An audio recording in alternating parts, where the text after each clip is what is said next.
Katika maisha tunayoishi hapa kila siku duniani, huwa kuna mambo ambayo yanastahili kufanywa na mambo ambayo hayastahili kufanywa. Hasa katika maisha ya mume na mke, kuna maswali ambayo mwanamke akimuuliza mwanaume inaweza kusababisha kutengeneza mpasuko mkubwa sana ndani ya familia, lakini kama ni mwanaume akimuuliza mwanamke, inaweza kusaidia zaidi kuweka ulinzi mkubwa sana juu ya maisha ya mke wake. Sasa hapa nitakupatia ama nitakuelekeza maswali ambayo hayafai kabisa kumuuliza mwanaume. Kama utapendelea kumuuliza mume wako maswali kama hayo, ndipo unapokuwa unashusha asilimia za upendo wa dhati na hatimaye upendo huo kuondoka kabisa bila wewe kutarajia ama kutegemea.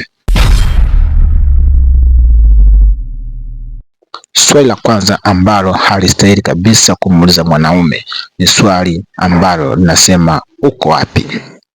Kwa mwanamke kuulizwa kwamba uko wapi, mwanaume anahitaji kuweka ulinzi juu ya mke wake, asiwezi kukutwa na changamoto yoyote ile ngumu ama tatizo lolote lile juu ya maisha yake. Kwa anajitahidi kuweka ulinzi kama ilivyo tu kwamba mwanaume ni mlinzi juu ya mke wake. Kwa anahitaji kuhakikisha kwamba mke wake yuko salama muda wote. Lakini kwa mwanamke kumwambia mume wake kwamba ama kumuuliza mume wake kwamba uko wapi, kwa mume hii ni kero kubwa sana, maana anahisi kuchungwa na kubanwa muda wote, anashindwa kufanya mambo yake yote ya msingi. Mwanaume hachungwi, bali anajichunga mwenyewe na kujiheshimisha mwenyewe. Swali la pili, nipike nini leo ama nikupikie nini leo?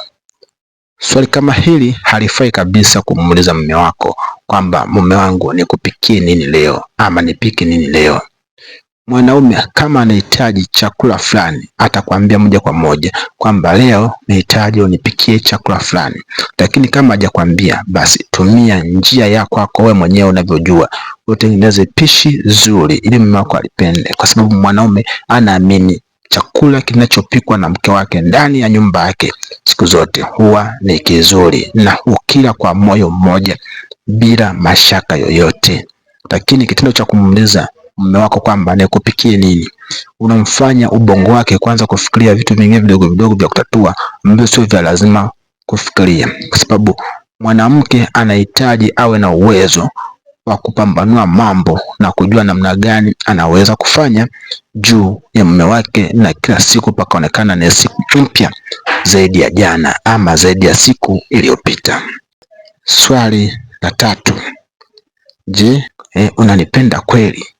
Ni swali ambalo ni gumu sana kwa mwanaume kumuuliza. Anaweza kukujibu, lakini si kwamba anakuwa amefurahia kukujibu, unakuwa umemlazimisha, kwa sababu mwanaume hapendi kuulizwa swali kama hilo, maana yeye hutengeneza upendo wake ndani ya moyo wa moja kwa moja pasipokuwa na mashaka. Unapoanza kumuuliza swali kama hilo kwamba je, unanipenda kwa asilimia ngapi, unatengeneza mazingira ya kumfanya kuone kwamba wewe si mwaminifu kwake, bali unataka kutumia njia hiyo kutengeneza uaminifu ambao wewe mwenyewe umeshindwa kuutekeleza. Mwanaume anapenda kwa dhati kutoka moyoni mwake bila kuulizwa wala kudadisiwa juu ya upendo anaokupenda, maana upendo wa mwanaume kwa mke wake huwa ni upendo wa dhati wa moja kwa moja. Lakini unapomwambia kwamba unanipenda, unapomuuliza unanipenda kwa asilimia ngapi, unamtengenezea mazingira ya kukuona wewe kwamba haumufai tena. Hivyo utamfanya aanze kuingia katika njia ambayo hakutarajia kuingia na kuanza kujikuta kutengeneza mahusiano mengine nje na wewe. Kwa hiyo ili mume wako hatulie na wewe, haifai kumuuliza ama kumwambia kwamba unanipenda kwa asilimia ngapi ama kwa nini. Ni maswali ambayo hayafai kabisa kumuuliza mwanaume ama mume wako. Swali namba 4, hela zako huwa unazipeleka wapi? Hela zako za jana ziko wapi? Hayo ni maswali ambayo mwanaume hapaswi kabisa kuambiwa wala kuulizwa. Kitendo cha kumuuliza mume wako kwamba pesa za jana umepeleka wapi, pesa zako huwa unapeleka wapi, anahisi kuwa anaingiliwa katika uhuru wa kifedha. Yani anakufikiria kwamba pesa ni za kwake, lakini bado unahitaji uzielewe, uzipangie matumizi, kila kitu wewe. ni kitu ambacho ni ngumu kwa mwanaume unapomuuliza kuhusiana na fedha zake. Ili ndoa yako idumu na ili mambo yako yote yakae sawa na uzidi kuifurahia siku kila iitwapo leo, mwanamke usipende kumuuliza mume wako kuhusu pesa zake, kwa sababu mwanaume anajua wajibu wake katika familia yake. Anatimiza majukumu yake yote ipasavyo kutimiza katika familia, ila unapoanza kumfuatilia kuhusu fedha zake, maana yake kwamba wewe unahitaji kukontrol uchumi wake na kila kitu chake kinachohusiana na fedha. Hivyo unamtengenezea mwanaume kuanza kukudanganya. Hata kama ana pesa hatakwambia sina pesa, na pesa nayo, lakini kama hauulizi na haufuatilii kuhusu uchumi wake, humfuatilii kuhusu hela zake, atakuweka wazi yeye mwenyewe. Ila kama unamfuatilia, unatengeneza mazingira ya kuanza kukudanganya. Kwa hiyo acha kumuuliza mume wako ama mpenzi wako kuhusu fedha zake. Swali namba 5, kulinganisha mume wako na mtu mwingine, ama kumlinganisha mchumba wako au mpenzi wako na mtu mwingine, kwamba mbona fulani anafanya, mbona mume wa fulani anafanya, kwa nini wewe unashindwa kufanya hivi? Elewa kwamba unapomlinganisha mwanaume na mwanaume mwingine unafanya makosa makubwa sana, kwa sababu mwanaume huwa halinganishwi na mtu mwingine. Yeye anachohitaji ni upendo, kuthaminiwa na kuheshimiwa. Lakini lazima ukumbuke kwamba rizika na kipato cha mume wako ndicho alichojaliwa kupata hicho. Kitendo cha kumlazimisha ama kumlinganisha na mtu mwingine utake wakae sawa ni kitu ambacho ni ngumu. Kumbuka hata vidole havilingani, kuna kirefu, kuna kifupi. Katika maisha ya mume na mke unatengeneza mazingira ya kukuona kwamba wewe haumfai.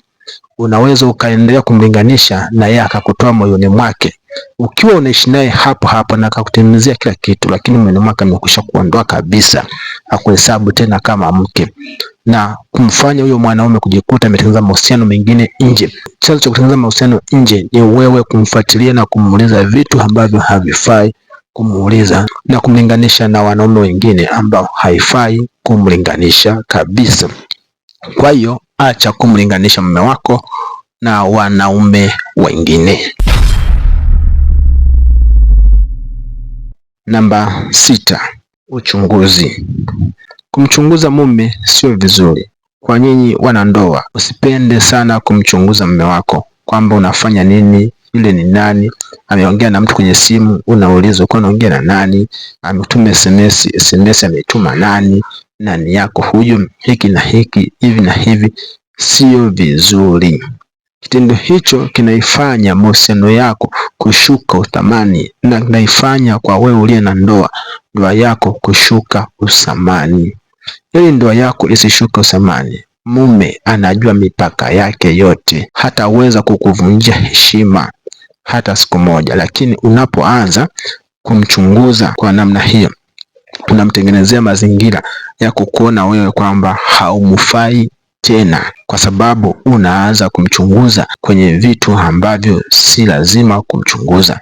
Maana unapomchunguza mtu unaishi naye ni makosa makubwa sana. Kwa hiyo ili ndoa yako idumu, hakikisha usipende kumchunguza mume wako. Mume wako atakuona wa thamani kubwa sana, anajivunia wewe, lakini unapomchunguza anahisi kwamba amepotea, anahisi kwamba kwako si sehemu iliyo sahihi kabisa maishani mwake. Kwa hiyo anaona ni bora, ni heri kutafuta mtu mwingine. Kwa hiyo ili mume wako atulie, acha kabisa swala zima la kumchunguza. Maswali haya wanaume kabisa hatuyapendi. Leo tuko tunaangazia zaidi juu ya maswali 6 ambayo wanaume hawapendi kuulizwa. Upande wa saikolojia ya mahusiano ama saikolojia ya ndoa, maswali kama hayo si kipaumbele kwa mwanaume kuweza kuulizwa, ila kwa mwanamke yanamfanya kuongeza umakini wa hali ya juu na kumfanya kukaa katika njia iliyo sahihi kabisa bila kuyumbayumba. Maana ni maswali yanayozidi kuweka ulinzi juu yake ili asiweze kupotea kabisa, ila kwa mwanaume akili yake inagonga tofauti kabisa. Ndugu yangu, ni kusi kama ndio mara yako ya kwanza kutembea channel hii, hakikisha una subscribe kisha unaruhusu alama kengele ili kitu hapo kwa taarifa zetu uweze kuzipata kiurahisi zaidi. Jina langu ni Cassius Mwanga.